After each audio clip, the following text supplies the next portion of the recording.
Hai semuanya, apa kabar? Kita berjumpa lagi di dalam video pembelajaran hukum kepailitan. Kali ini kita akan mempelajari mengenai penundaan kewajiban pembayaran utang atau biasa disingkat dengan PKPU. PKPU ini juga diatur di dalam Undang-Undang Kepailitan dan Penundaan Kewajiban Pembayaran Utang, yaitu Undang-Undang Nomor 37 Tahun 2004. Apakah yang dimaksud dengan PKPU itu?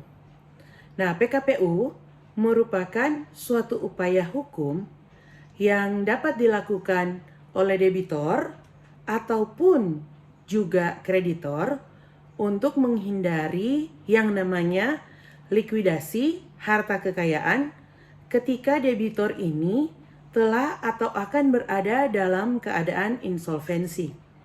Kali lalu kita juga sudah belajar mengenai apa arti dari insolvensi.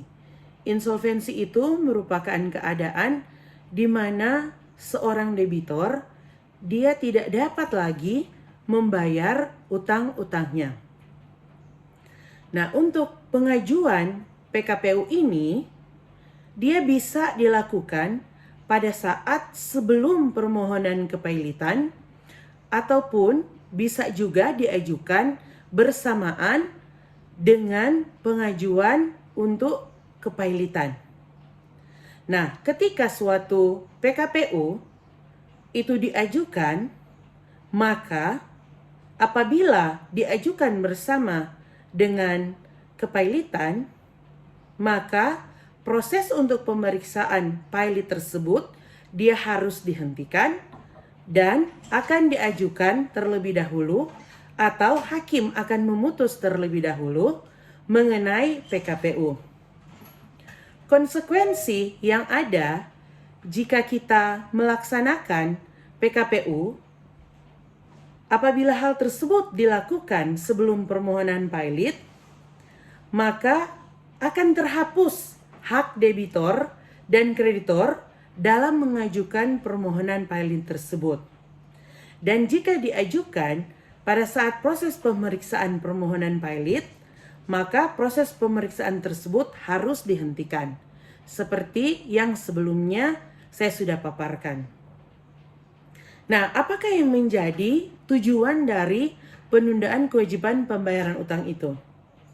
Jadi, jika kita mengajukan permohonan PKPU, itu seperti kita memberikan juga kesempatan kepada debitur untuk dapat melakukan reorganisasi usaha, bahkan restrukturisasi utang, ataupun penjadwalan ulang utang, dan kemudian tentunya setelah hal itu dia lakukan, dia dapat melanjutkan usahanya agar supaya dapat membayar lunas utang-utang dari debitor tersebut.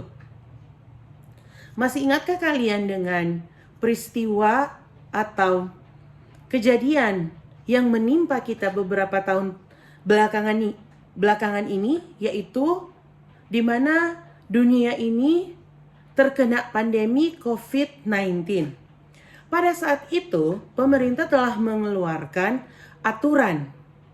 Mereka membantu para debitur-debitur atau masyarakat yang meminjam uang agar supaya dapat mengatur bersama bank, mengatur kembali, menyusun kembali utang piutang mereka, ya, agar supaya nantinya dengan tujuan mereka itu dimudahkan. Karena pada saat itu kita lihat banyak sekali orang-orang yang bekerja dari rumah atau sampai bahkan di PHK oleh tempat mereka bekerja. Makanya pemerintah dalam hal ini membuat kebijakan seperti itu agar supaya dapat memudahkan masyarakat yang meminjam uang atau debitur dalam hal ini, agar supaya kemudian nanti bisa membayar utang-utang mereka. Kita lihat apa yang menjadi perbedaan antara PKPU dan kepailitan ini. Di dalam PKPU, debitur sama sekali tidak akan kehilangan penguasaan terhadap harta bendanya.